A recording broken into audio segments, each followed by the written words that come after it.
Ladies and gentlemen, if I could have your attention. If you could start moving along and taking a seat, we'd appreciate it.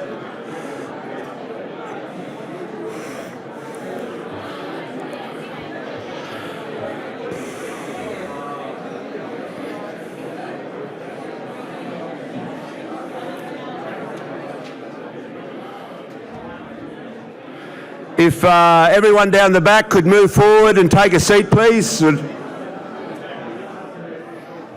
Obviously, you've got a fair bit of pull in the room.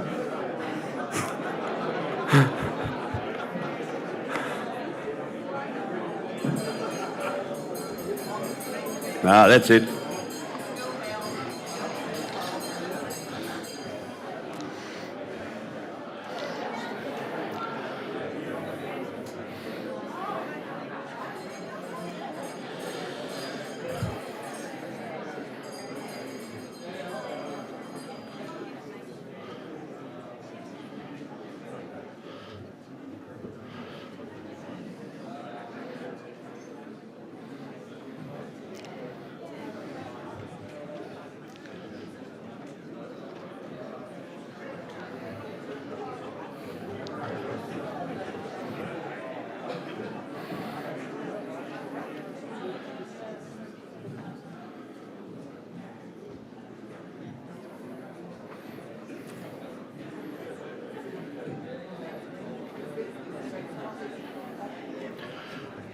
There's a few seats down the front here and over to the left if anyone's still looking for seats.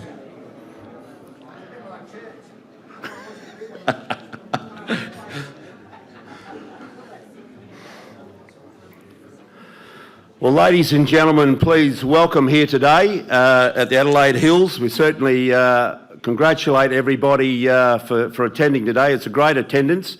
Everyone here up early, and what I thought we might do actually is give every one of us here a round of applause for turning up to such an important industry event. So please, a round of applause. Thank you. You are to be congratulated. Please, just a couple of housekeeping. If you could turn your phone off, please.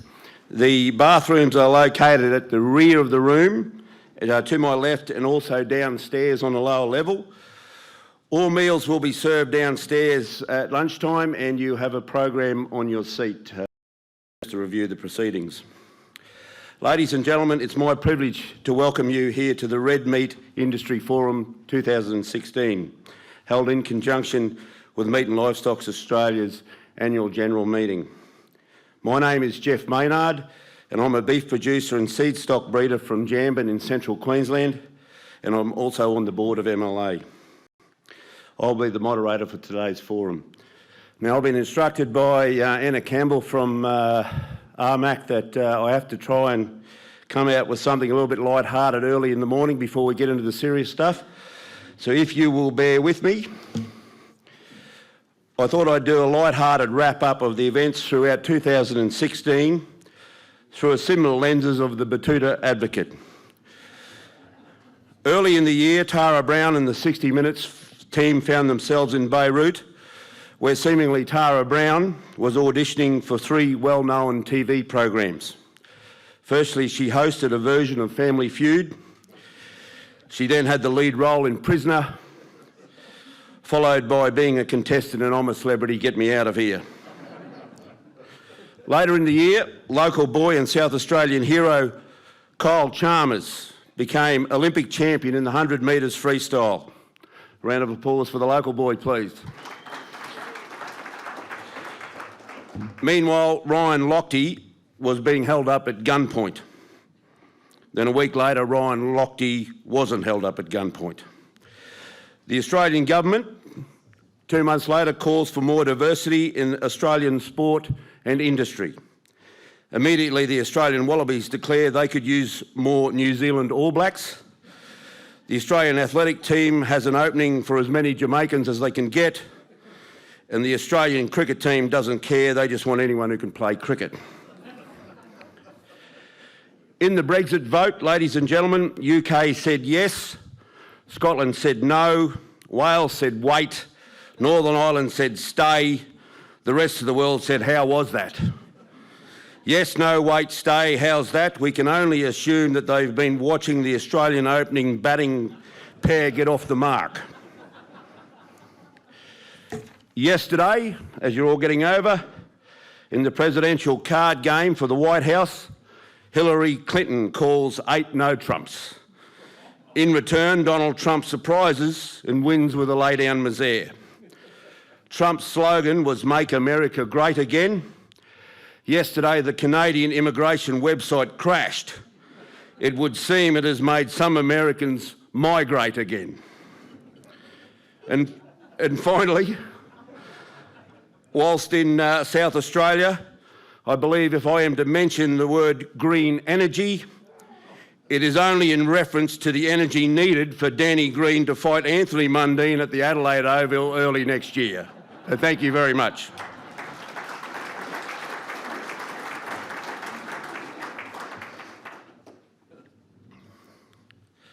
MLA has scheduled a full program of events today to provide you with the latest insights into innovations with our red meat and livestock industry and global market developments now and in the years ahead.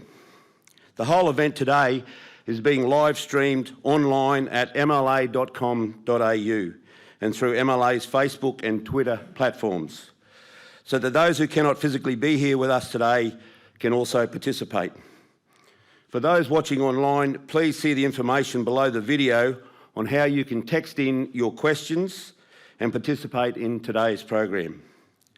The theme for this year's program is towards 2020 and beyond, fostering prosperity in the red meat industry. There are 3 parts to the program.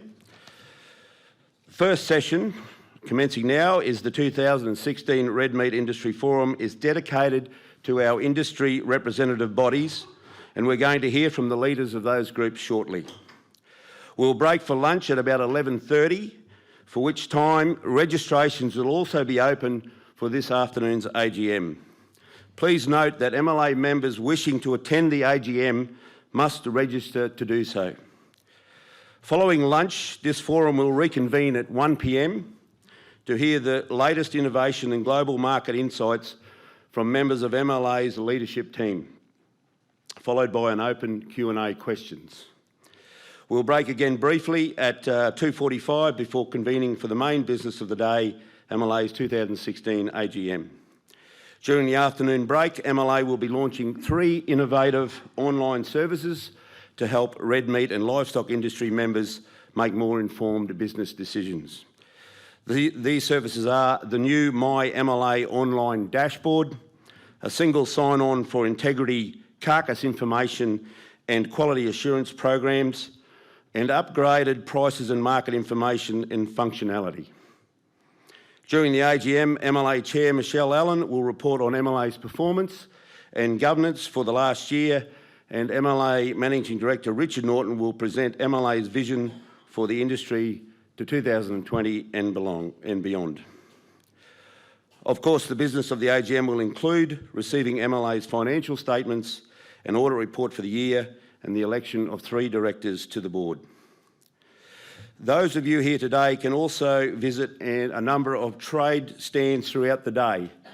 These stands are on MLA's global marketing, community and consumer promotion programs, MLA's market information activities, the MLA donor company, and demonstrations of leading research, development and adoption projects.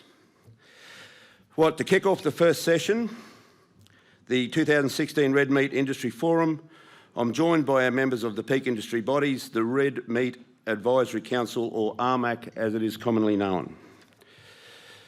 Joining us here today from RMAC are our new chairman, Don Mackay, and the following members: the Honourable Simon Crean, Chair of the Australian Livestock Exporters Council; Rick Gates, Chair of the Goat Industry Council of Australia; Lachie Hart, Chair of the Australian Meat Industry Council; Tess Herbert, President of the Australian Lot Feeders Association; Jeff Murray, President of Sheepmeat Council of Australia; and Howard Smith, President of Cattle Council of Australia. Please give them a warm welcome.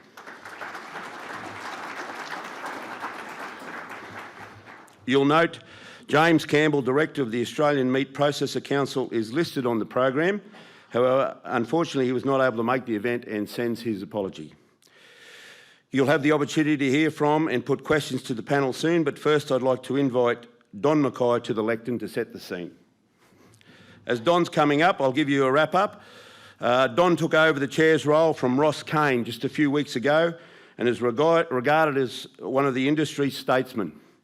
Don was most recently Managing Director of Ranges Valley Feedlot, one of Australia's largest feedlots, retiring from the role he held for 7 years in September. He was Managing Director of Australian Agricultural Company for 9 years and has had a long career with the Elders Group, including national roles in Livestock and as General Manager of the New South Wales Business Unit. Don has had a number of non-executive roles and is the immediate past President of the Australian Lot Feeders Association and a past Director of the Red Meat Advisory Council. In 2001, Don was awarded the Centenary Medal by the Prime Minister for Distinguished Service to Primary Industry. Please welcome Don Mackay.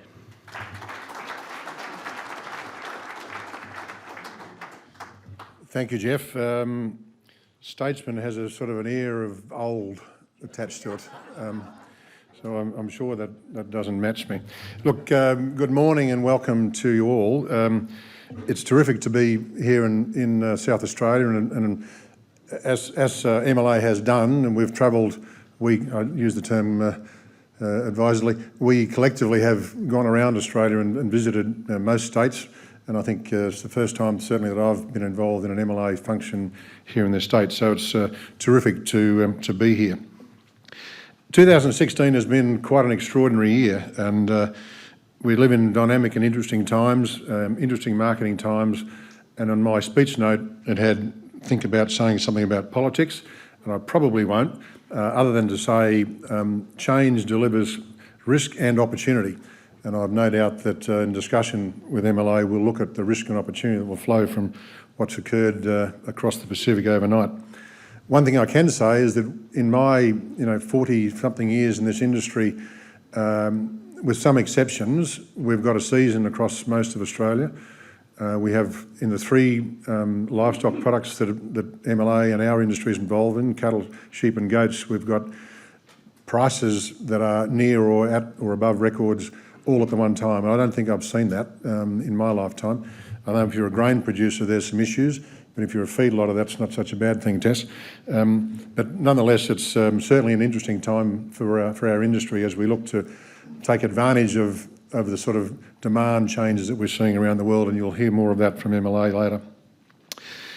Just a little bit about South Australia for those that don't know, but the beef cattle herd here is around 1.2 million, with a farm gate value of nearly $500 million. 420,000 head were processed to 115,000 metric tonnes of product produced. A sheep flock of 11 million head and a farm gate value that's somewhat similar, around 5 million processed or 121,000 metric tonnes, and also an active goat industry in parts of the pastoral areas as well. So what I'm here to do today is to explain a little about RMAC, who we are, why we set out to build with industry, the meat industry plan, so we can really create value for your businesses.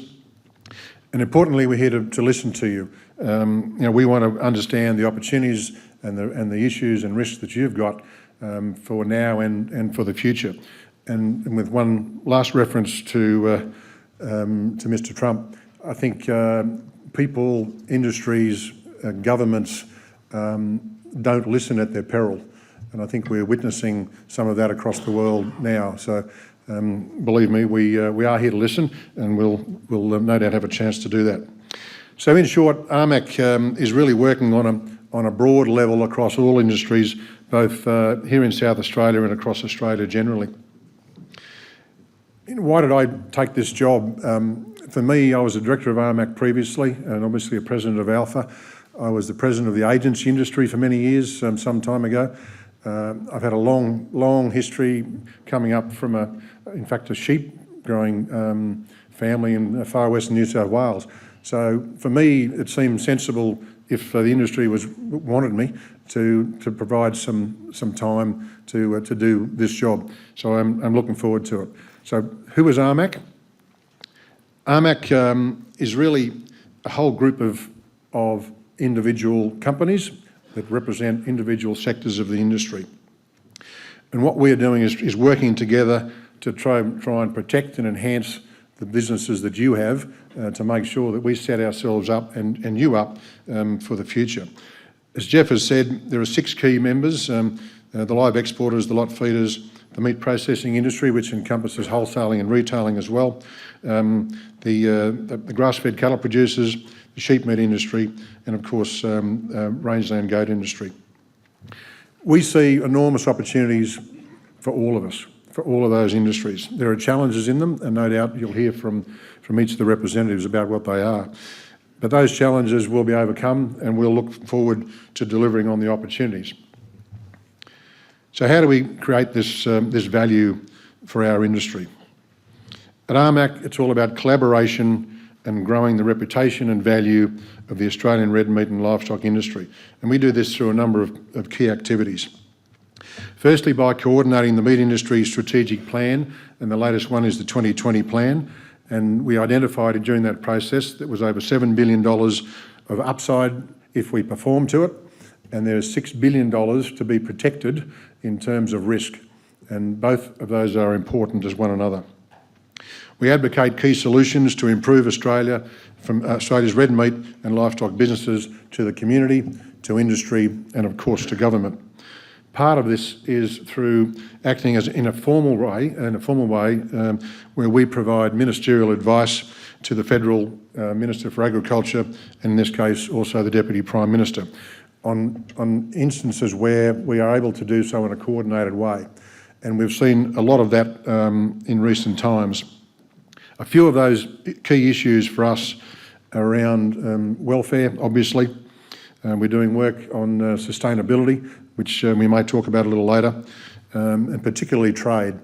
In my 3 years as a director, was right in the middle of the development of the Japan, China and Korea free trade agreements, and I witnessed cooperation that I'd not seen previously in my time in the industry, where we got together. And I know Francis Lisson, who directed that process from a government perspective, really did say to us afterwards, the fact that you were able to deliver to government, and to her particularly in her lead role as a negotiator, these are the parameters for our industry. This is what we want, this is what we'll accept, this is what we won't.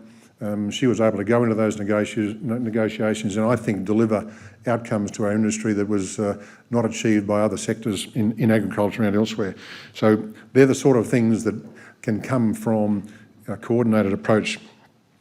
So we do create a formal platform for the whole supply chain to discuss these issues.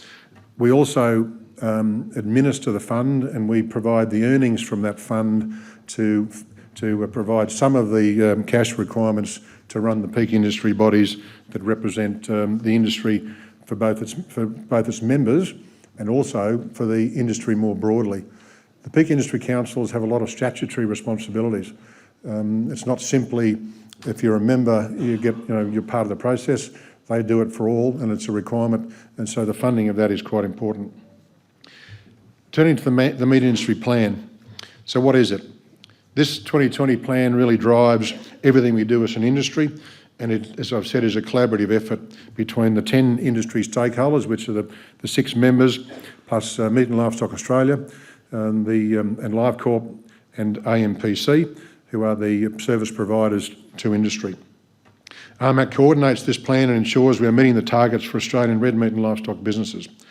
About growing value, for example, a transition to value-based marketing is one of those, versus addressing risk, for example, animal liberation activity and the like. So it's not only looking on the upside, but it's also defending the downside. So we see it as a clear plan with economic drivers to deliver $7 billion to the sector. Now, how does it work? All stakeholders are assigned key roles and with key indicators and responsibilities under the plan to grow that value for you. And it's done every 5 years, and this is the 4th meat industry plan. I've been involved with 3. I'd have to say that this is the one, to my mind, that has finally got to the part that's been missing, and that's the key performance indicators. We said the plan, we didn't stick it on the shelf. This is the measurement that can test whether we've done it, and I think that's the most critical part of this. So us and the whole industry will be judged on our performance to that. And as I said, one of the key parts of one of the successes of more recent successes, of course, has been those FTAs. I think we'll test the capacity of those to survive in the next little while. So we want the Australian red meat and livestock industry to be an acclaimed contributor to the Australian community and the economy generally. We want our industry to be recognised for its environmental credentials, respected for its stewardship of livestock, and rewarded, more importantly, for its quality products. The MISC has core strategic drivers in dividing up these key tasks. Firstly, consumer and community support for the industry's products and practices, market growth and diversification for both meat and livestock, supply chain integrity and efficiency across our industry, which is, of course, is a key to our access to those many important markets. Productivity and, more particularly, profitability in the red meat and livestock enterprises. So the MISC 2020 also recognises we're only as good as our people and places a significant emphasis on developing a leadership and collaborative culture, and also building industry capability and protecting and promoting our industry. An example of how this is working on a practical level is MISC 2020 is now aligned with the current South Australian sheep industry blueprint, for example. The cattle industry is also working towards a similar blueprint, and this allows governments, both federal and state, to focus their efforts and deliver the programs that they need to do.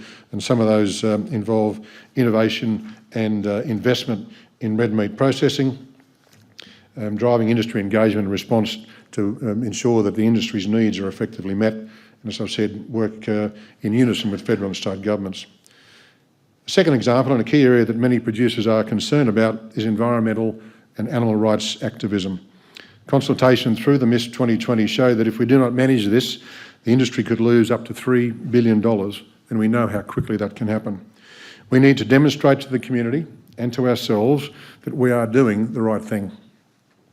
RMAC is running a special project in partnership with our members and MLA called the Beef Sustainability Framework. This captures all the different risks in terms of long-term prosperity and longevity of the sector, such as environmental stewardship, animal handling, etc., and clearly includes the sustainability on a profit basis for our industry.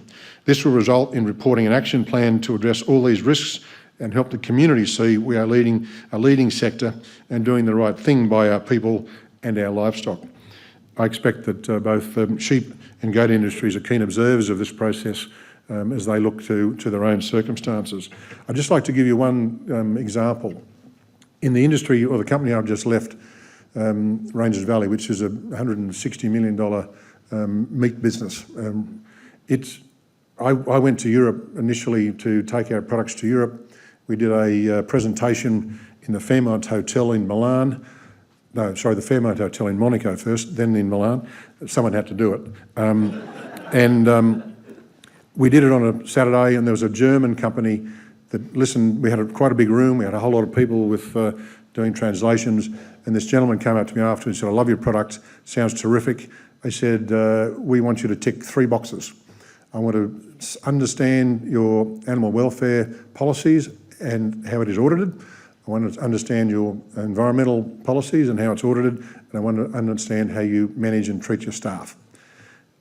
If you can tick those 3 boxes, not just if you tell me, but show me the audited proof, then we're in." And that's the first time I'd ever witnessed that as a company. Now, I'm not saying they're all like that, but the world is changing in some places as to some of these things, so we do need to be mindful.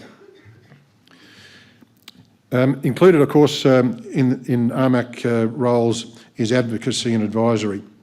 One of the key focuses for us is working with government to get things right for our industry. It's strategically targeting those cross-sector, really the transformational type issues that will allow us to unlock that $7 billion. We've identified it, we've now got to find it and do something with it and get it out and share it across the whole chain. A key example, of course, as I've said, is trade and trade advocacy. Trade alone highlights the importance of getting the policy settings right and delivering meaningful partnerships. The Indonesian activities at the moment is a good example of ensuring that we work very closely with government. And I know some members up here, and I think Simon may well talk about it, but governments do things to us externally, and we've got to try and work with our government to make sure we can get the best outcome that we possibly can. From trade agreements that have come into force in Japan, I think is a good example for the business that I've just left.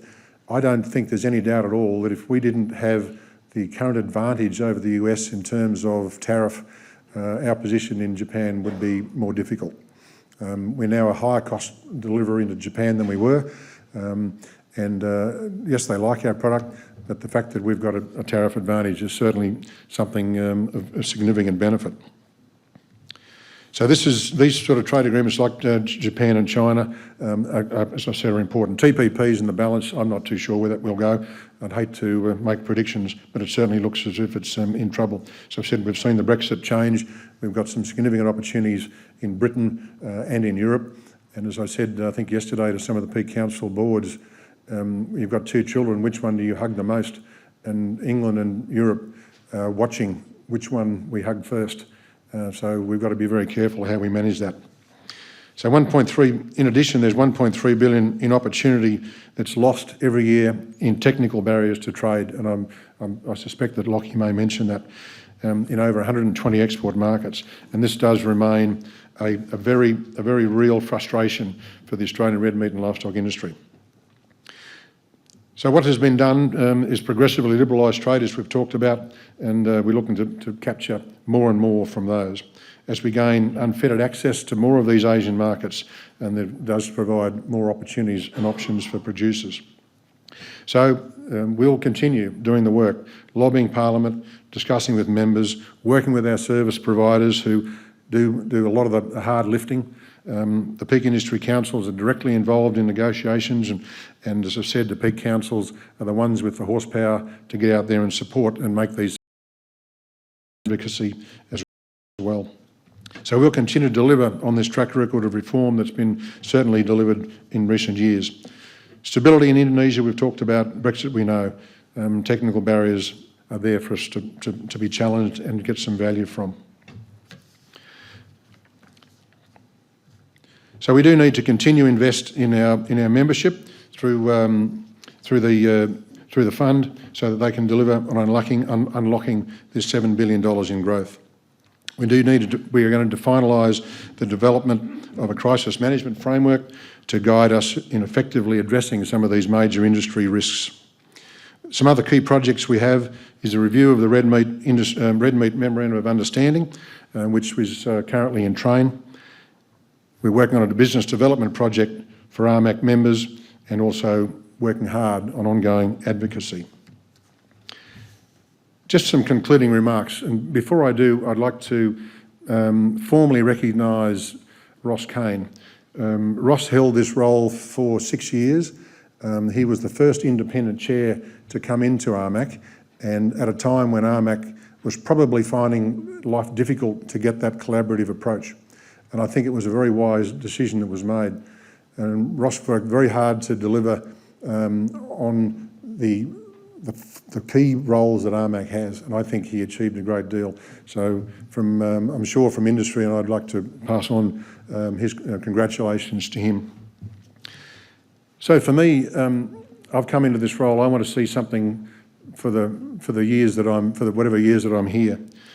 I want to make sure that at the end of my time as chairman, the representation by the peak councils and the proper funding of those councils and the work can be done so that we do in fact have a full collaborative representative industry. And I think if we can achieve that, it will be a terrific thing. We then stop discussing it, we just get on with the issue of managing our industry. It is a pleasure to work in this business. I've been in it a long time, and I know everybody that is involved does enjoy it. So I'm certainly looking forward to the next few years. As I said, we're also here to listen to you, to hear some constructive commentary, to answer some questions, and also, as I've said before, listen or we pay the price. The Australian red meat and livestock industry is made up of thousands of businesses. We are stronger together, and we, as I said, are working strategically to unlock that growth throughout the supply chain. I'd now like to hand back to Jeff, who will ask each of the chairs of the various peak industry councils to give you a summary of the key issues for them, what they are doing, and how they can in fact provide support not only for South Australia but for the whole industry. I look forward to the rest of the day. I hope you do enjoy it. It's a terrific time to be in the red meat industry, and let's make sure we capture the opportunities, we avoid the problems, and we work collaboratively together to achieve it. So thank you very much.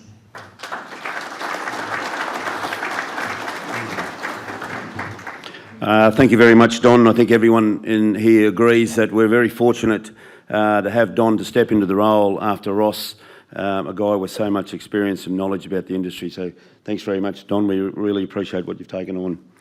As Don mentioned, we'll now hear from each of the 6 peak councils just on their specific industry. So I'll call them up at one at a time in order. If you could give a big welcome to the Honourable Simon Crean, Chair of the Australian Livestock Exporters Council, please.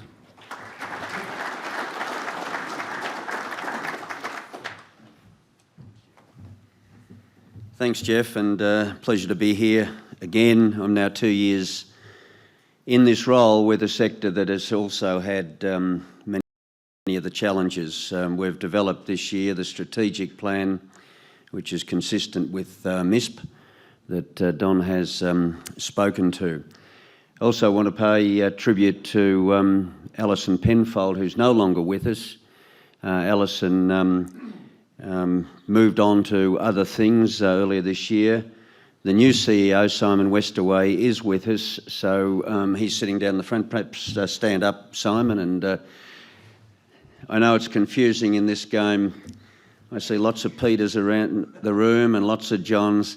There's not too many Simons, and people really do get confused when there are 2 Simons around, but we're a team, so I welcome him, and we congratulate Alison for the great work that she did and the legacy that she has left. I won't take too long, but I do want to touch on a couple of the issues that are of concern. Indonesia is a major problem for us at the moment. We've been spending a lot of time. Interestingly enough, none of the issues relate to animal welfare. We have that, in my view, firmly under control with the implementation and acceptance of SCAS within that market.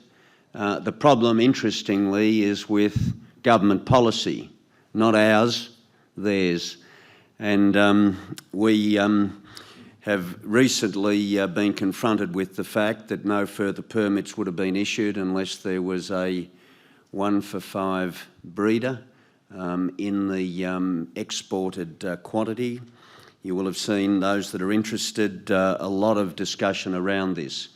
I don't want to go to the detail. I do want to make the point, though, that by engaging directly with their government, I think we have got a message across as to how impractical the proposal is, but more importantly, how it will not address the issue that they're seeking to address, and that is price stability. We have been consistently arguing we have the ability to help them with their breeding program. That's being done through a number of mechanisms, including finance from our government through the Red Meat Partnership, but it can't be linked to the feedlot operations. That is a message we haven't yet nailed in terms of the Indonesians. We were hoping that with the visit by President Jokowi last Monday this week, that we would be able to get this message across at the higher level. That's still our objective, and Red Meat Advisory Council has spoken at length about the need to engage at the head of government level. That's still the message that we're conveying to our government. But progress has been made. It's still a work in progress, but the reality is that whilst there's been uncertainty in that issuance of permit, it has seen a period a longer period in which no animals were exported to Indonesia than in fact was the case when the industry was closed by the government here back in 2011. That obviously puts pressure on other parts of the supply chain, Vietnam in particular. Vietnam is a different problem. Vietnam is a country in which we still have problems with leakage, and so therefore the welfare issue. You would have seen during the election campaign how this issue arose. I think the fact that RMAC, as well as the industry crisis group, was able to get ahead of the issue and deal with it, saw the issue not become what it could have become in the middle of an election campaign here. The reason we were able to do it was not just because we anticipated, but because we had solutions. And the solutions were harsh. They were closing facilities and being prepared to ensure from our end as best we could integrity in the supply chain. Some of those facilities still remain closed, but this is a continuing challenge for us, and I'm pleased to say that at our annual general meeting just 2 weeks ago, the exporters have committed to a unitary system for traceability. We are working with the government on that, and the commitments that we made in response to the brutality associated with Vietnam, we clearly have to deliver on all of those, and it's our intention to do so. LGAP, the livestock, the global assurance program, if you like, the next step for us, a lot of work has been undertaken between LiveCorp, MLA and ourselves in terms of developing a global assurance program so that we can independently ensure that facilities are complying with the supply chain requirements. That is the next objective. I'm pleased to say that our members now unanimously have embraced going forward with LGAP. It's still conditional on a number of factors, one of which is the funding from the government. The government made a commitment to a substantial amount during the election. We welcome that, but clearly there will be a funding gap which we still have to pursue. The other major area that we need to establish is the relationship between the structure that is the structure for LGAP, if you like, and the regulator, the government. It's our view that if we can build consistency and objectivity into the auditing system, it makes the task of the regulator a lot easier and will give greater certainty. So I am pleased to report that we have unanimity with that. We have a working group established with LiveCorp, on which cattle council, on which the peak industry councils will also be represented to see through this process.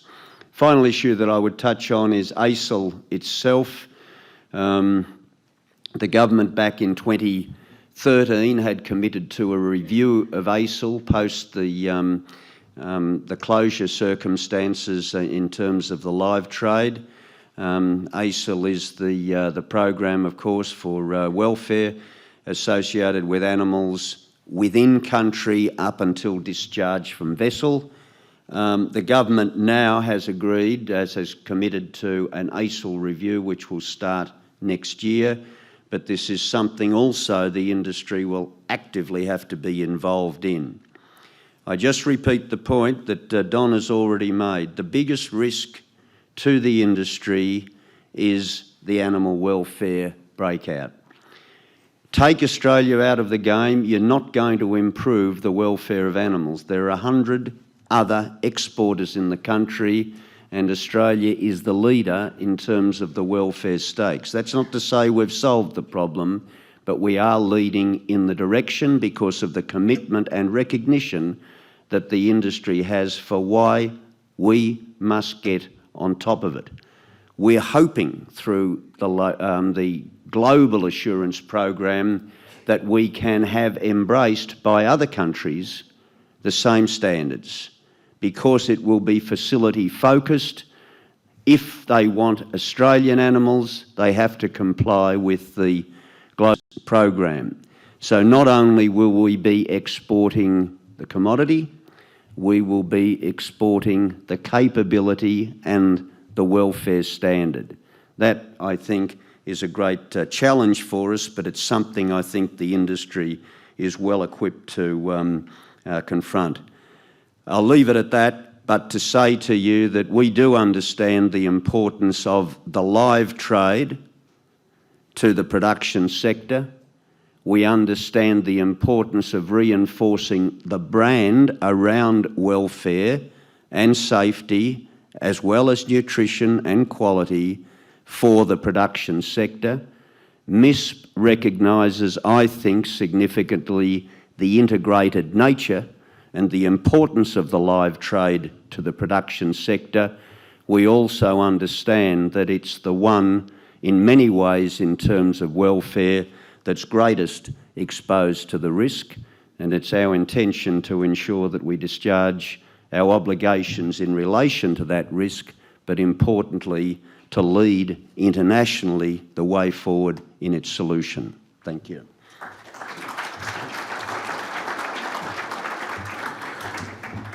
Thank you very much, Simon. And I've mentioned it to Simon as well. I'm sure everyone in the room appreciates the time Simon Crean has given to the live export industry. It's certainly tremendous to have a person with his experience and his knowledge and his access to open doors, whether it be in Canberra or international countries. I think we're extremely fortunate to have him involved and giving his time to one of our industries. And please give him a round of applause for that. I think it's tremendous. And to the new Simon Westaway, congratulations and thanks very much as well. If we could move on to the next industry, I'd like to welcome Mr. Rick Gates, Chair of the Goat Industry Council of Australia. Please make him welcome.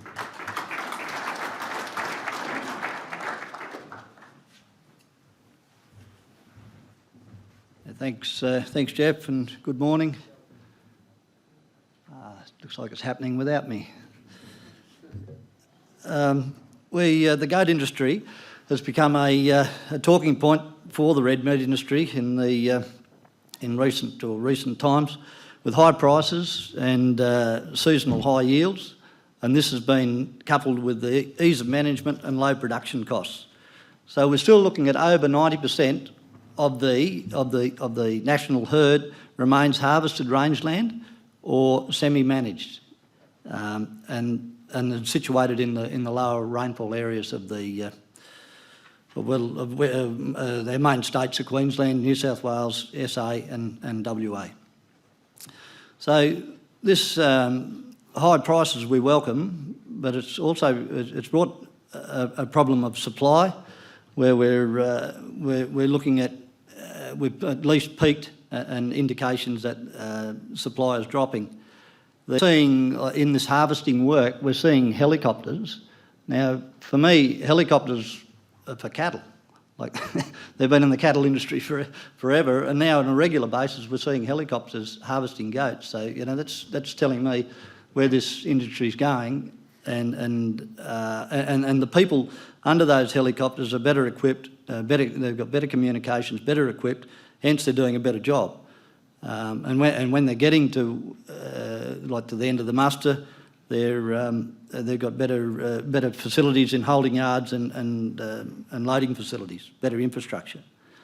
So we've seen slaughter figures in 2015 at 2.1 million animals, goats, and the latest figures for 2016 was 1.9 million. So you're looking at a 5 to 10% reduction in numbers. This downward trend could easily be reversed. The challenge for the industry is to encourage producers to invest in infrastructure suitable for goats, so that they can reap the benefits of the industry. Like it's showing it's very profitable and it's working. And as I said, the trend can easily be reversed as we're slaughtering big numbers of female goats. So if this could easily be turned around if there was more infrastructure to hold the breeders. I mean, it's not terminal; it can easily be changed. In order to, and a special word regarding South Australia, we're aware the South Australian pastoral industry does not have, or does have restrictions placed regarding goat production. As a council, we encourage a review of these policies. Like goats or any animal that's managed properly and grazed properly will give you good environmental outcomes. And in case of weeds and woody weeds, goats may even give you a better environmental outcome. So moving on from there, in order to substantiate our claim of viability of grazing goats, the council, through MLA, has initiated on-property trials. These trials are looking at feed conversion, weight gains, and above all, the environmental impacts of grazing those goats. You may have seen this project that I'm speaking of featured on Landline 2 or 3 weeks ago. It was quite. I thought it was very professionally done and featured Julie Petty, our MLA project officer, who does a great job for us. A data collection and tracking project is also progressing through MLA to improve, collate, track and report existing and new data on goat numbers. The project will use annual aerial goat counts, slaughter figures and database movement information to improve the reliability of the data so that we can forecast supply for our markets.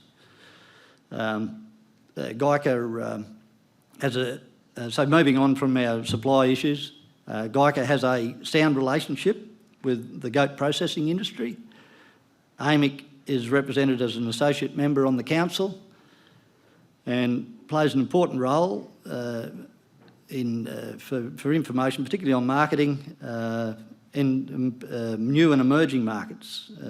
It just keeps the council up to date. I think we're the only council that has RMAC on board, and we appreciate their work.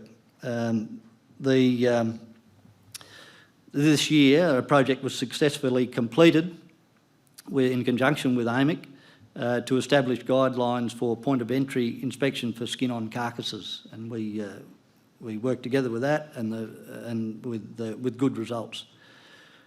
The US buys over 50% of our exported goat meat, with Taiwan, the Caribbean, South Korea and Canada buying consistently. The US is up around 17,000 tonne or thereabouts a year. We've invested this year, we invested marketing levies into Russia, and early indications are favourable. There's only small tonnage at this stage, but that market is looking good. Council will be watching Brexit closely, and we'll be participating through RMAC to deliver favourable outcomes for not only goat meat but for the red meat industry as a whole. Finally, the Goat Industry Council would like to thank Ross Kane for his support, the former RMAC chair, for his support of the industry during his term. Ross's bush background, Ross is a Winaring man, Western New South Wales, gave him a thorough understanding of the goat industry and the way it operates, and he's been more than helpful with my time and our industry's time with RMAC. Thank you again, Ross. We look forward to working with Don Mackay and CEO Anna Campbell. Thank you.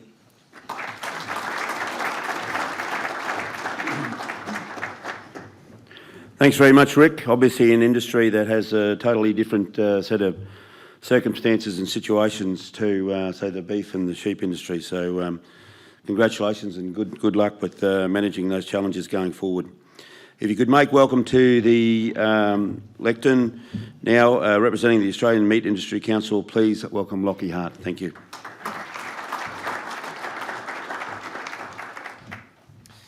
Thank you, and good morning, everyone. The Australian Meat Industry Council obviously is an organisation that represents the post-farm gate sector of our industry. We've got 3 councils represented within AMIC, one that looks after the small goods and further value adders, another one that looks after the retailers and wholesalers within our industry, and we've also got the council that looks after the interests of the processors and non-packer exporters. Here in South Australia, we've got about 150 members. AMIC is a member-only organisation, purely voluntary, and so our performance sets a very good litmus test as to whether our members re-sign each and every year. So our whole business is about providing value to our members. Here in South Australia, particularly in the retail area, we do operate the Retail Council on a state-based arrangement. We have an office here in Adelaide, and we provide our members here with support in IR, legal counsel, training, etc., quality assurance as well. I'll probably talk more about what the Processor Council is doing with the industry, because I think it's more relevant to the members here today. Obviously the areas, and so from a processor perspective, we manage the business on a national basis, so obviously any benefits that we can introduce from that process can get passed down on a national basis, and every state can benefit from those. One area that we're seriously looking at is market access. It's obviously a significant pillar of the MISP. It's an area that on bilateral and multilateral trade agreements, we're working collaboratively within the RMAC group and together with MLA, building some successes around these free trade agreements. Don mentioned some of the successes we've had, and I think our government needs to be congratulated under Andrew Robb for successfully bringing about a conclusion to China, Korea and Japan. And I think the new Minister of Trade, Stephen Chalbo, I think I've got equal confidence in he as a person and his understanding of the issues around the opportunities we face in opening up markets in the Gulf, in India, in Indonesia and other markets. The TPP, we still got a very slight opportunity of perhaps getting that passed through the Senate in USA before the new president takes office in January, but as Don said, it's looking pretty unlikely at the moment. Notwithstanding that, I still think we've got some very strategic advantages, and as previously Don mentioned, we've got a great advantage there in the Japanese market, and it did take some foresight and good negotiation to get that outcome, which I think we will reap the rewards, particularly if we don't get the TPP up and running. Other areas we're focused on is the cost of compliance. I think as producers, every one of you know the cost of producing a vendor declaration to give, I suppose, some assurance that the product that's been delivered to processors is fit to meet the market specifications. And we know that costs around about $13 million, thereabouts. The cost for our sector to export, to produce a health certificate to enable us to export our products globally, and remembering about 70% of what we produce in Australia is exported, that's costing the industry around $85 million. Compliance and regulation is a big impost to our industry, and it's an area that AMIC is incredibly focused on in breaking down. There is a fairly fresh report that's been produced by AMPC, and I do acknowledge the Executive Chairman, Peter Noble, is in the room. The AMPC has commissioned a report or a study into identifying the total cost of compliance and regulation on our industry, and the figure is only, I don't think it's even been published yet, but it's a significant value, and I'm not talking millions, I'm talking billions, of what it costs us as an industry in taxes, in audit costs, in compliance costs, regulation costs on a daily basis, amounts to the billions, of which we, I think, as an industry have a responsibility to break down and make us more competitive in the global marketplace and ensure that we provide the highest prices back to the farm gate.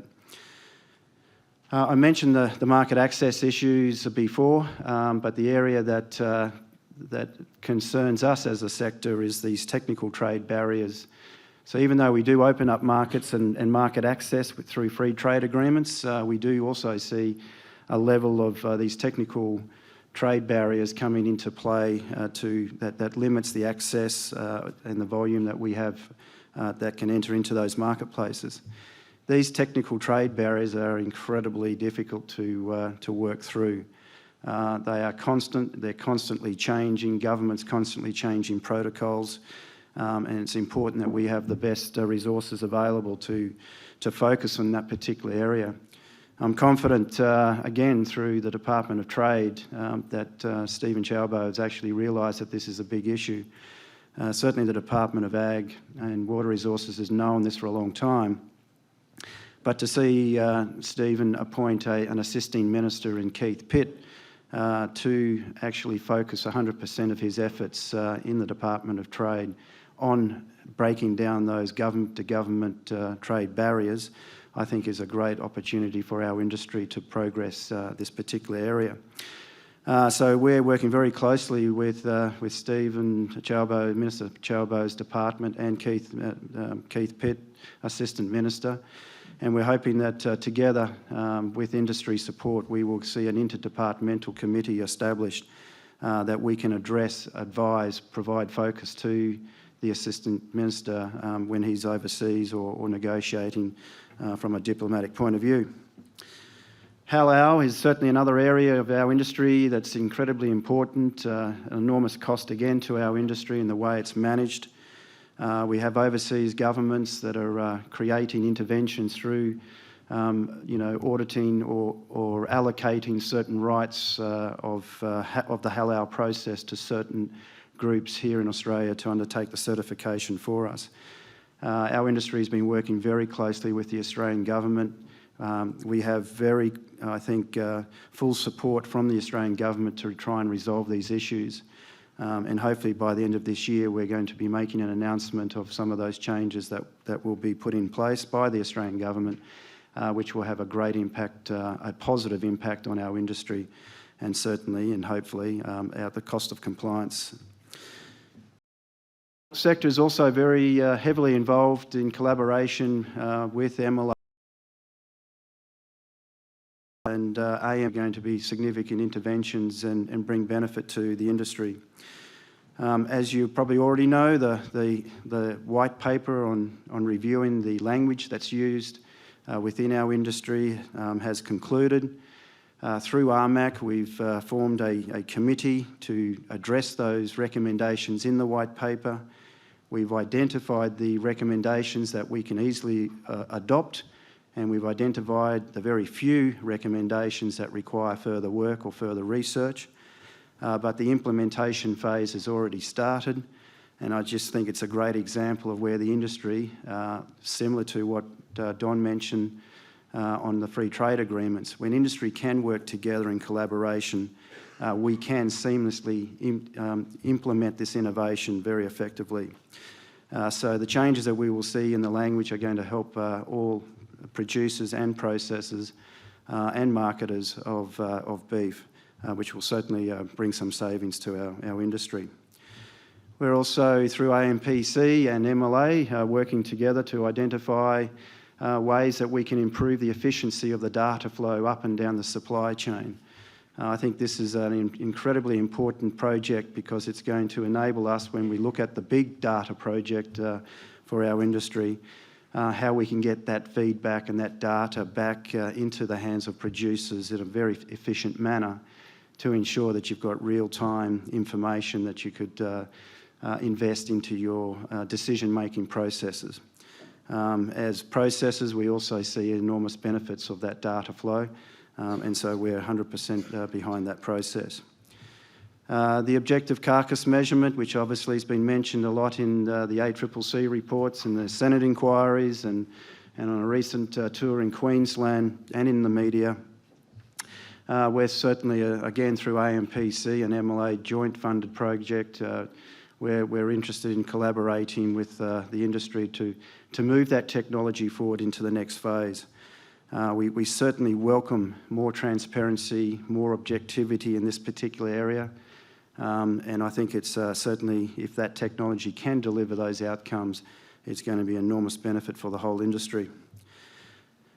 I'd just like to perhaps finish by saying that our membership is certainly would not exist if it wasn't for, the guaranteed supply of high quality, fit for purpose supply. It's certainly an area that I don't take lightly as far as my role as chairman. And I certainly was very keen when I came on here to perhaps change the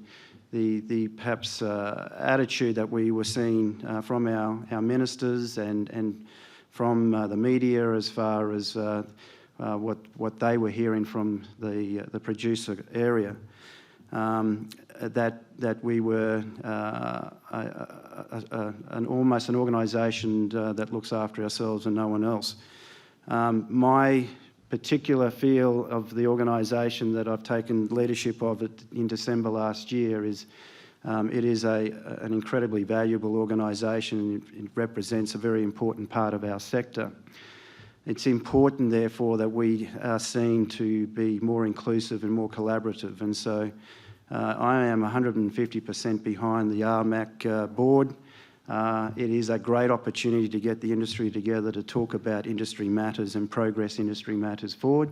And I certainly acknowledge previous speakers in thanking Ross Kane for his 6-year tenure. He's really managed to take that RMAC board from potentially a group that could have been considered as a rabble to one that is now actually functioning effectively and starting to make some real gains for our industry.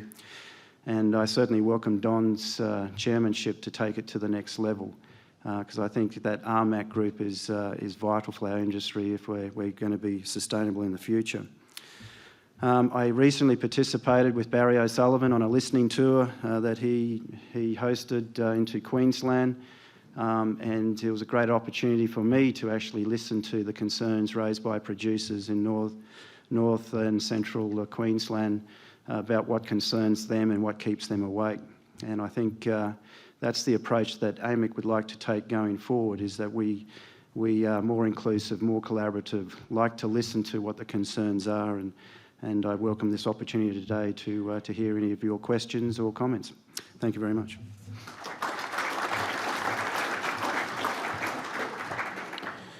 Thank you very much for a good presentation, Lachie. We appreciate that.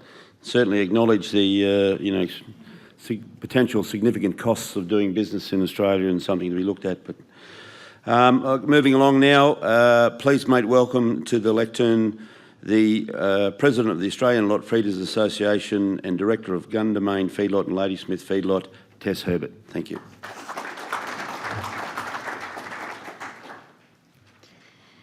Good morning. Just before I begin, by way of introduction, Jeff mentioned the 2 feedlots that I'm an owner of. So we've got family businesses in central and southern New South Wales. And as I pointed out to the President of Sheepmeat's Council on numerous occasions, we've diversified into sheep as well. Interesting times for feedlotting at the moment. Don touched on this in his presentation. One of the only things making it work is lower grain prices. But the very high cattle prices have been a challenge for us. In partnership with MLA, Alpha releases a survey of the numbers on feed. And I thank Ben Thomas, who's in the room, who helps with some of the market analysis for what are the drivers for those numbers on feed. December 2015, there were nearly 1 million head of cattle on feed. Monday's survey had us at about 790,000, I think, Ben. So there's been a significant drop. And the major driver for that is obviously cattle prices, cattle supply. What I'd hope to do just very quickly this morning is talk to you about who Alpha is, what we do, a little bit about the feedlot industry, and then in particular focus on what's happening in the feedlot industry in South Australia. So the cattle feedlot industry is a really critical component of the Australian beef supply chain. Just a one-line history, very quickly. We began in about the 1960s, just intermittent development.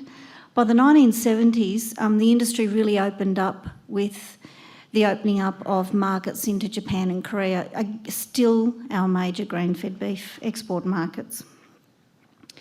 During the 1990s, slightly different factors came into play, particularly through the growth of our domestic markets and a significant percentage of our product going into supermarkets, and that continues today. Some of the benefits of cattle feedlotting, why do we do it? And there's a number of these, but I'll pick out a few in particular. So the ability to feed cattle in a feedlot environment provides a range of benefits.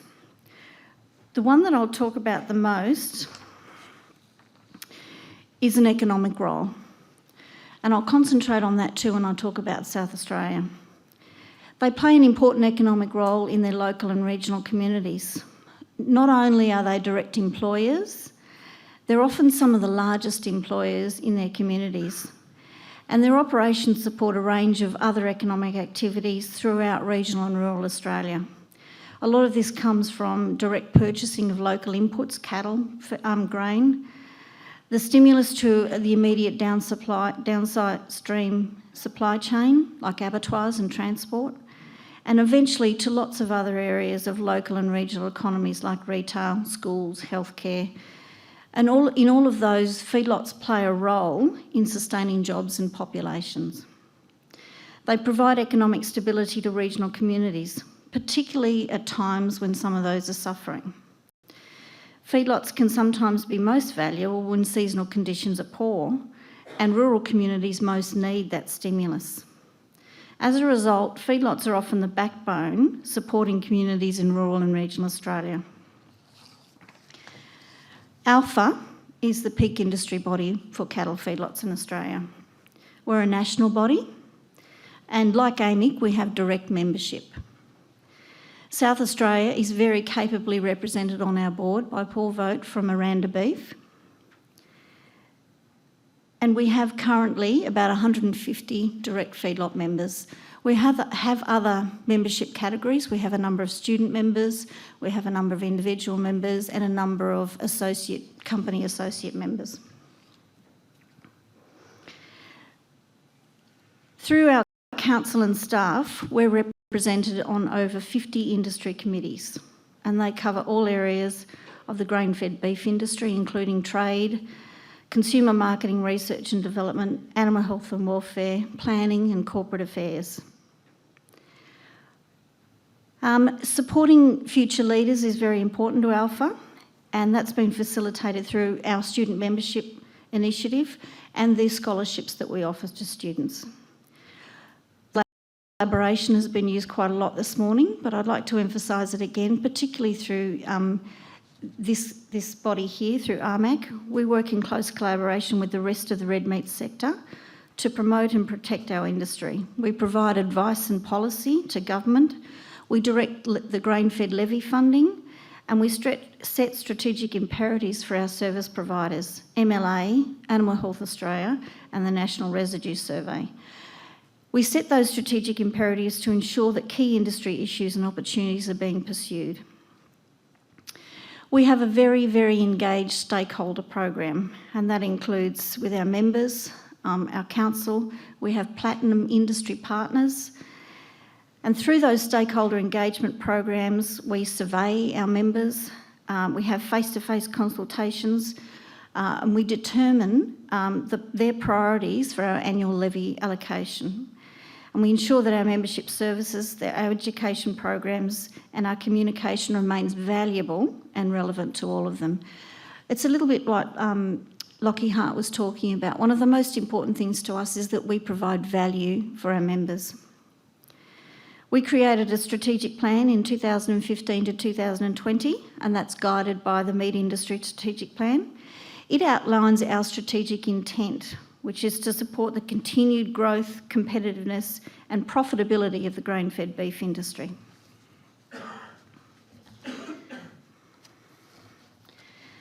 By way of specific example for South Australia, there are 22 accredited feedlots in South Australia. Now, accreditation means accreditation through the National Feedlot Accreditation Scheme, which from now on I'll call NFAS, just because it's easier. We have a technical services officer as well who travels around Australia and visits feedlots, whether they're accredited or not, whether they're members or not. He provides technical advice to those feedlots. And that advice can be along the lines of, look, it's often compliance, regulatory burden, who expects me to do what at what time and at what level. He also gives them information on quality assurance, animal welfare, biosecurity, just general best practice on feedlot.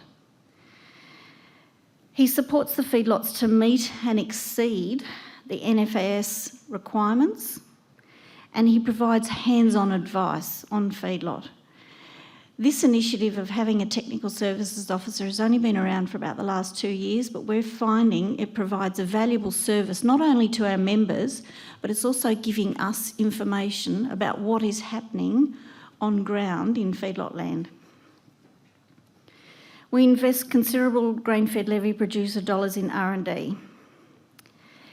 And the visits are also an important time for us to get feedback on what our members, or what the grain-fed levy payers, where their priorities are for R&D. Feedlots give their direct feedback to us, and we take that on board so that we can inform and improve the programs that we deliver. In the past 2 years, our on-ground presence in South Australia has included these workshops that have been delivered by Alpha and MLA. We've run workplace health and safety workshops. They're specific to feedlots. And they aim to provide them with updated safety management system resources and training. We've delivered heat load workshops. We had 15 attendees at those. And again, if we've only got 22 accredited feedlots, we're capturing most of those accredited feedlots attending our workshops. Those heat load workshops aim to get feedlotters to prepare to better manage heat load over summer and understand the potential animal welfare and performance impacts.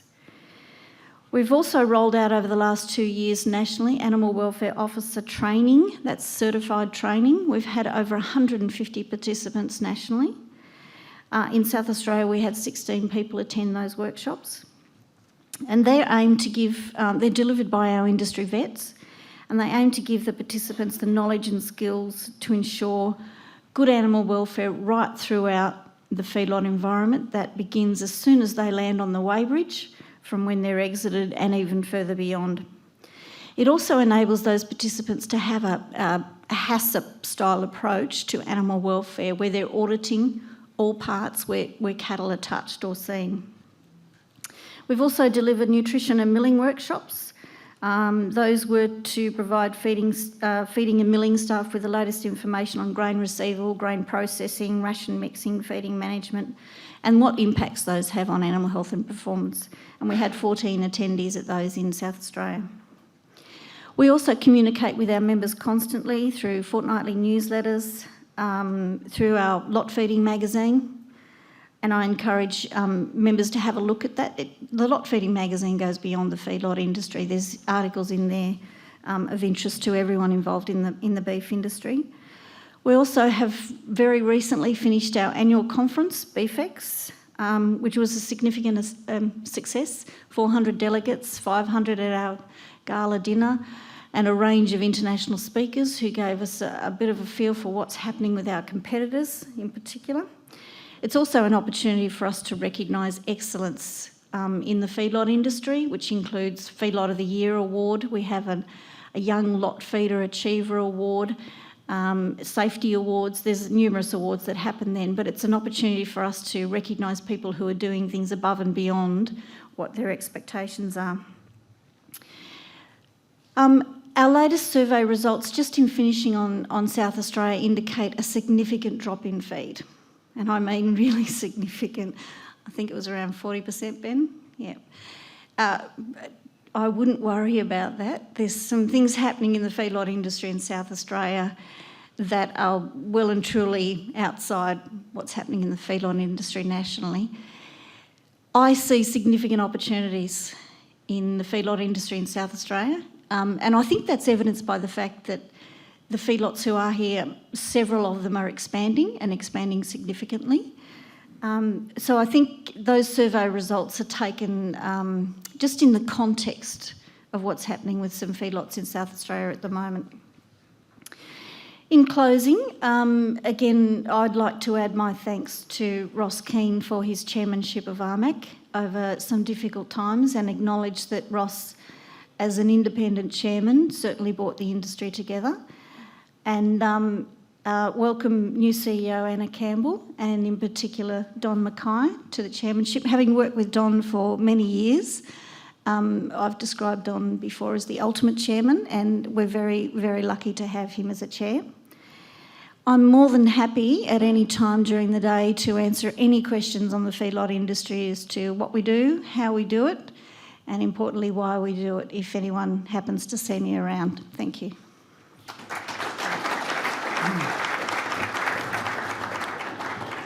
Thank you very much, Tess. Look, we are just slipping a bit behind time, but notwithstanding, please welcome to the lectern the President of the Sheepmeat Council of Australia and a Western Australia red meat producer, Mr. Jeff Murray.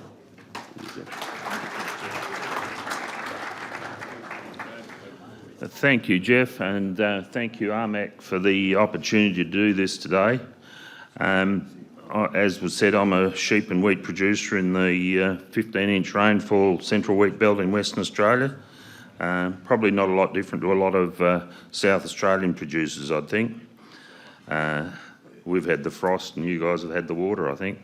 But look, as we stand at present, the sheep meat industry is in a fantastic position. It's very strong currently price-wise, but the opportunities around the world for sheep meat are without precedent.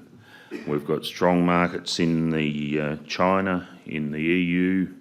With the EU free trade agreement coming up, there's an opportunity there to change the way we've been hamstrung for many years, and it's a real opportunity for us.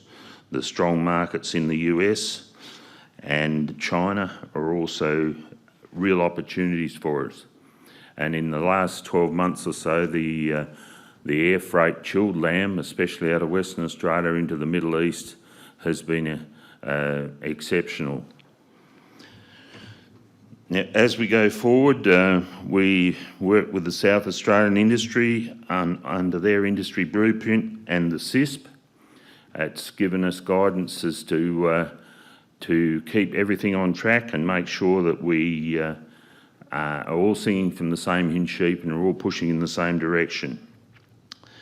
The South Australian industry, as your part of the industry, employs some 15,000 people and produces 140,000 tonne of sheep meat, and is a key contributor to the South Australian economy.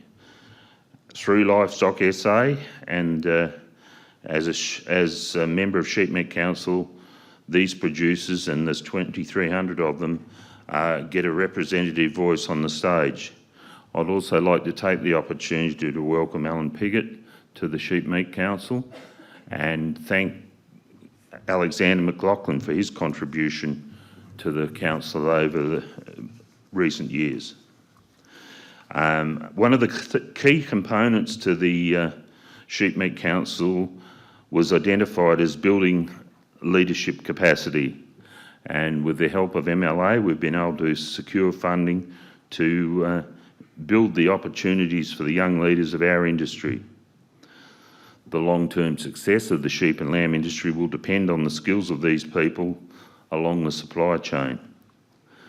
The Sheepmeat Council and Livestock SA in conjunction have leaders who are willing to represent producers and the needs of government. The MLA and Livestock and Sheep CRC require people with governance and understanding of the sheep industry and to deliver the best outcomes for us. SCA launched the initiative Building Leadership Capacity in the Sheep Industry, and that to date that is working very well. We've had a very good advocate for the sheep industry come out of South Australia, Jamie Heinrich from down at Kangaroo Island, many of you know, and he's just recently won an Nuffield Scholarship and certainly acquitted himself very well on the overseas tours that we have done in the US. Jamie spoke with the young entrepreneurs in the ASI conference last January, and it was a very hostile crowd. The US have never been friendly towards Australian lamb coming in there, as you might imagine. And Jamie was able to discuss with the young producers of the US how we might grow and build the industry beyond the small amount of lamb that's produced in the US. And I'd thank him very much for that. We've also got other fine examples of young producers coming out of South Australia, and Fiona Rashid undertook a company directors course under the work done by Sheepmeat Council. She had many kind words to say around what she'd learned, and I'm sure she'll put it to good use in the future. Troy Fisher, a producer from Roseworthy, also undertook a company directors course, and his comments were very well received by us, and I'm sure he'll get a lot out of it in the future. Nationally, we're working together to conquer the productivity issues and drive success in South Australia and nationally. We need to increase the numbers of live sheep, numbers of sheep available for processing in this country to fill the requirements of the world. And I think the sheep meat industry is probably in a better place than most as we go forward. The numbers of sheep in New Zealand have declined significantly, as they have in Australia, and it's left us with strong markets and strong demand around the world. The Sheep Meat Council strategic plan has been touched on as the MISP, the CISP, and at a local level, the South Australian blueprint. And that gives us a good grounding as we go forward to drive the sheep industry and make it a better industry in years to come.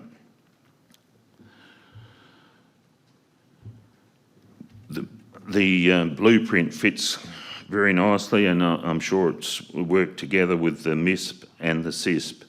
And I congratulate those South Australian people who have been involved in the development of that program. We need to increase participation, and therefore we have more opportunities to increase the numbers of people being trained in our industry.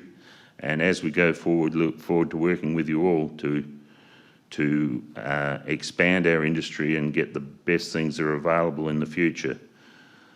The coordination of resources in our industries led to issues in South Australia being set us a path to deliver an increased industry income by the 2020 deadline of 101 million.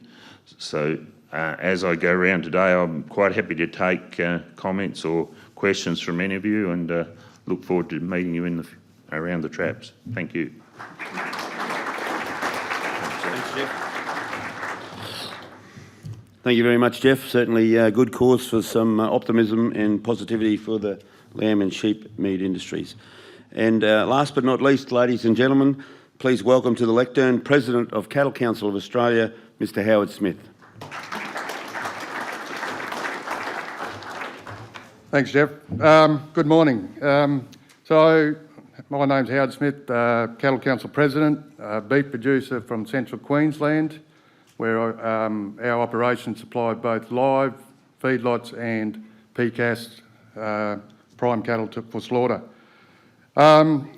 A little bit about Cattle Council. We've got a board of 10. I'd like to acknowledge Amanda Giles in South Australia, new formerly Rising Champion. One of the initiatives that Cattle Council does is our new Cattle Council Director from South Australia. Also like to acknowledge Andy Withers departing. Thank you, Andy. Basically, under the board, we've got consultative committees, and there's roughly 70 plus members sit on that help develop policy. I think that's been the one that since my time in the industry that's been something that's been very productive. It's given us the ability to have more intellectual capacity to develop policy from a broader sector across the cattle industry. Cattle Council mission is to provide a platform for beef producers to be profitable. That's our goal. We've been the gatekeepers for industry since 1979. I'd just like to, some of our achievements and our core roles is advocacy, strategic planning, industry management and policy development.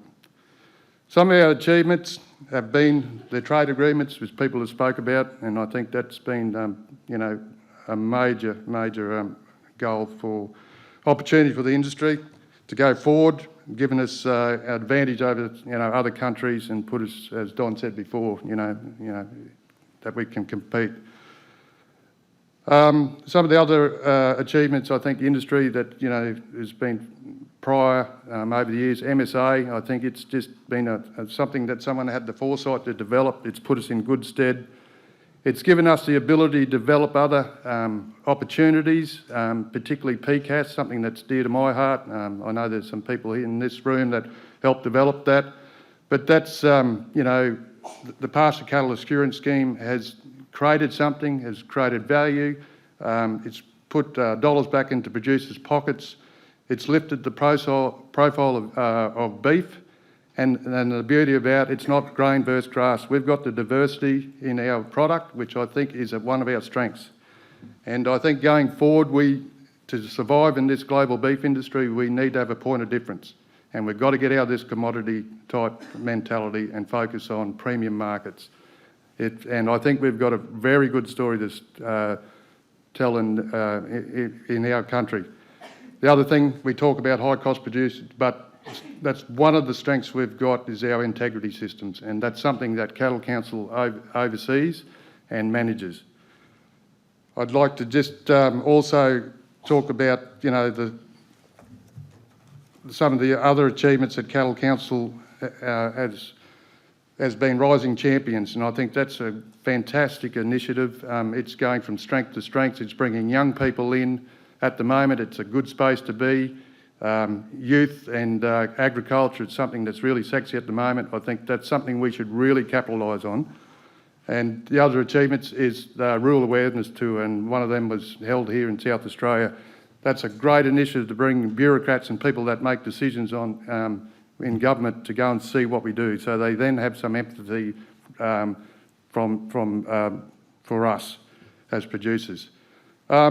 I think we're in a time where, as Don alluded to, with for most part, that good season, good prices, but we've got headwinds coming, and I think that's where we've got to be proactive as an industry together. And I've spoken to Don about this. Some of the opportunities and challenges, but we look at the global beef prices and what our prices are, but basically, I think we've got to be always pushing, looking for other markets. I think that's put us in good stead that we've had that diversity, whether it's been live export or all the markets that we go to. So I think, just in closing, I think I won't, as the President for the last 2 years, I won't take all the credit for the cattle prices, but I'll leave that to our Ag Minister, Barnaby. And with that note, thank you.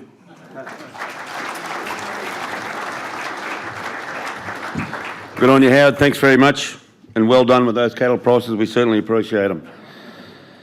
Ladies and gentlemen, we were due to finish 11:30, which it is now, but we can extend the time for having 2 or 3 questions. I'd just like to acknowledge that with the members here of our peak councils, they spend at least 40, 50, 60% of their time away from their families and their businesses for very small remuneration, if any. So we certainly appreciate the time and effort that you people put in to represent ourselves in each specific industry and certainly keep the lobbying and advocacy going. So a round of applause for our representatives here. Thank you. As I said, we will have time. We will extend the time for 2 or 3 questions. There's 4 microphones, 1, 2, 3, 4. We also have the potential maybe for a question or 2 from the live streaming. So if anyone has a question, please come up and ask. Could you make your way towards the one of the microphones and state who you are, please? I used to be at Struan Research Centre, and I used to be involved in a dairy beef project, and it just staggers me at the moment, the way the prices are. They're getting $10 a head or something for the calves on the calf truck, and yet that the dairy beef side of things, like Japan's beef, is really mostly Holstein, and we had projects before, look, say 10 years ago, where there were the feedlots there was a project, or not a national project, but a fairly big export from what I can see of rearing the calves, taking them right through and exporting them to Japan at sort of 700 kilo type animals. What's happened now? It seems to have just all fall off. There's an opportunity there, I would have thought. Yeah, Don, if you'd like to reply to that. I can have a crack at that. One of the great frustrations of my life as a feedlotter, that one of the great resources in terms of animals produced in this country has not been used. And I think it's a disgrace in my own personal view. And we clearly have to do something about it. I went and spoke to Dairy Australia for only a few weeks ago and had some discussion with them. There's some issues around feeding dairy cattle. And the nutritionist who advised Ranges Valley was one of the principal advisors in California and advises a lot of Holstein feeders in USA, which is a very, very large feeder of Holsteins. They are more challenging to feed, but I think this particular time now will see the re-emergence of the feeding of Holsteins. It doesn't make any sense to me that those animals aren't fed. So I'm pushing hard with Dairy Australia, and we're going to continue to do that. In my own personal circumstance at Ranges Valley, we produced about 2,000 of our Wagyu cattle per year, and I think Lachie and Jim, when Jim was involved with the Hart family, they were also doing this, and others are doing it. So we were producing around 2,000 Wagyu cross calves per annum. Half the cows we owned ourselves, half were owned by others. And to me, whether it's Wagyu or whether it's straight Holstein, sex semen, all the things that we can do to ensure that those resources are used properly. And if there is something to be done inside MLA, then I'll certainly be talking to MLA about it. Thank you, Don. The lady at number 4. Martha Cownan from Western Australia. My question is mostly directed at Simon. Simon, how seriously is ALEC taking the risks associated with Australian exported breeders in market?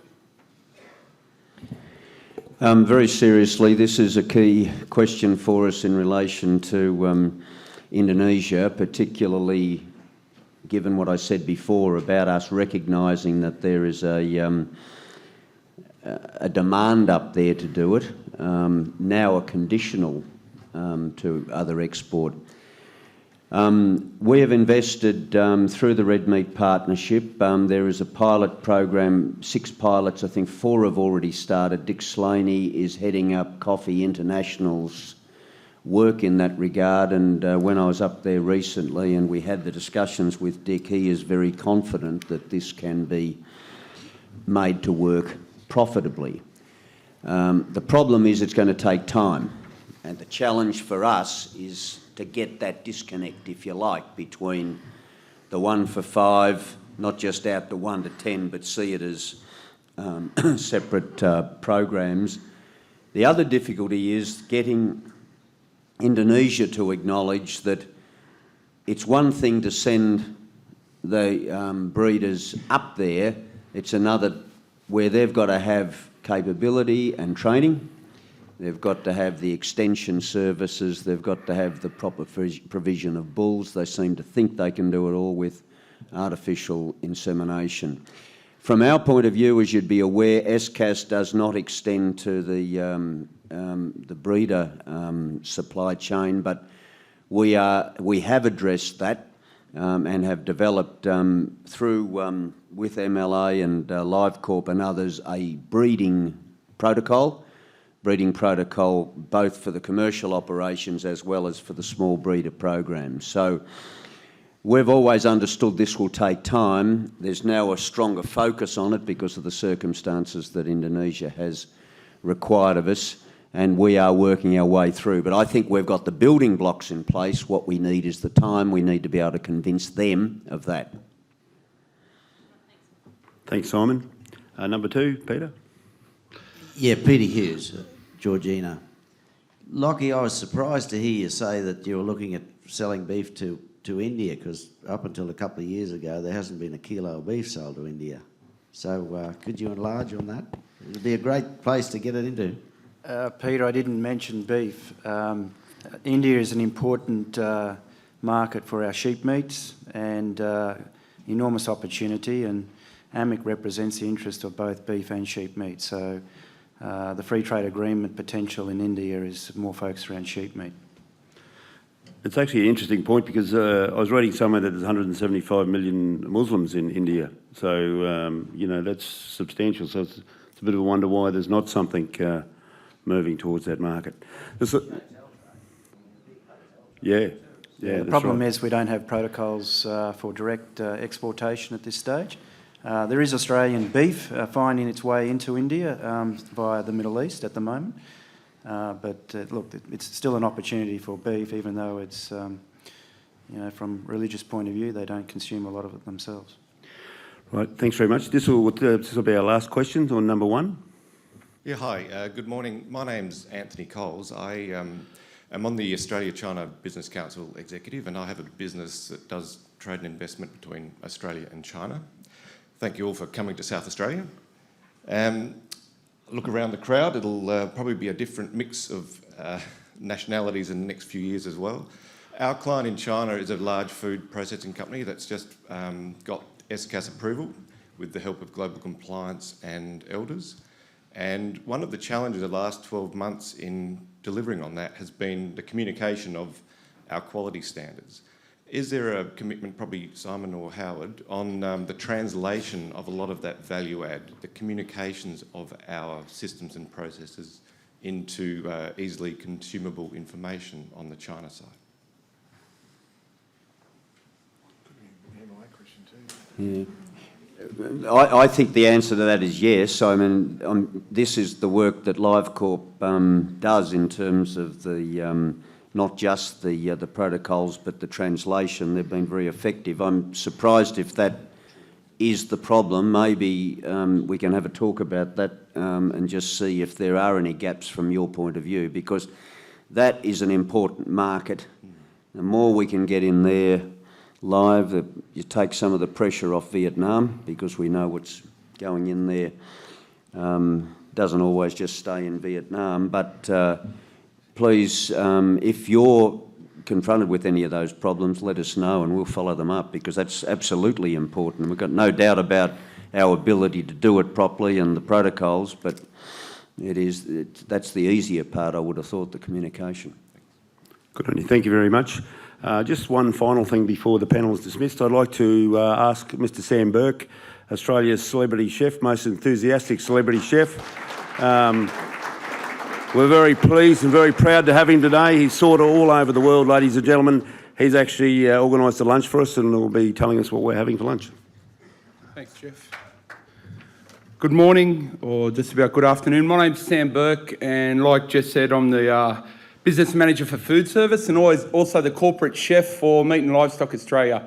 So I'm out there servicing you guys. I don't need the mic. I'm out there servicing you guys to get more beef, veal, lamb and goat on the menu. And I love my job.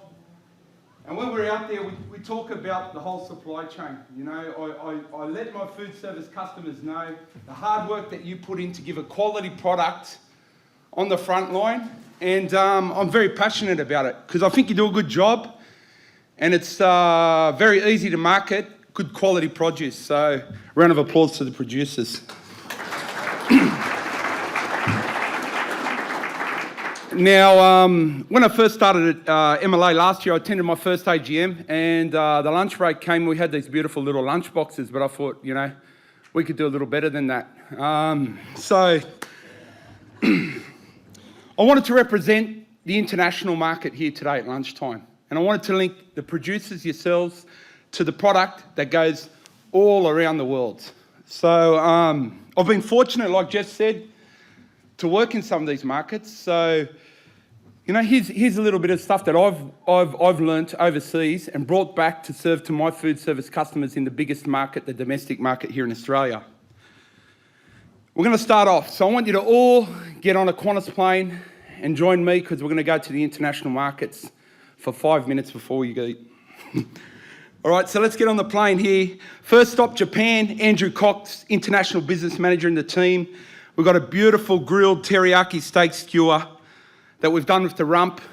And we've got some nice wasabi, which is a nice heat. And we put it in a traditional Japanese mayo, Kewpie mayo, and then some micro shizu leaf. So we've got a nice little skewer there for you to devour on. Then we're going to go over and see Big Mick Finucane and the team in China. And they do a great job. And I was over there for Australia Week earlier this year. And we did a beautiful slow-cooked lamb shoulder, gao bao bun. So that's like a little Taiwanese bun. And we've got some beautiful pulled lamb in there and a pickled Asian cucumber salad. So that's kind of like a build your own, I don't know, think of it as a Taiwanese taco. So a little hot in the hand. We then go over to Josh Anderson, who's up the back. He's joined us all the way from Europe here, who does a fantastic job. It's a small operation there, but he's fighting really hard to get more product into that region for us. And we've got a beautiful Cajun seared flat iron with pommes frites, so steak and chips and truffle mayonnaise. So that's I've been doing that one out in the barbie while you've had your first session here today. Then we're off to the celebrity chef, Mr. Tariq Ibrahim, and the team at David Beattie over in Dubai, and we've got a cracker there. So we're going to call up our friends at Goat, and we've got a beautiful Moroccan goat tagine served with fluffy pearl couscous. And then we're going to hopscotch back over to Korea. I should have done it the other way. See Charlie Coe and the team. And we've got some sticky lamb gochujang ribs. So gochujang's a red pepper paste, and it's a cracker little lamb dish there. And then we're off to David Beattie, and we're going to see Mr. Trump. And we've got beautiful pulled brisket in a Texan bourbon barbecue glaze served with mac cheese au gratin. So, you know, nice Texas country, slow-cooked bourbon braised brisket. And then I'm going to bring you home tonight, for those of you who are down to the biggest market we have here for the great Australian barbecue, for Australian beef, veal, lamb and goat. Thank you for the opportunity to service you guys. I love my job. MLA, you've got the best product in the world, and we're letting people know about it and keeping it on the menu. Thank you.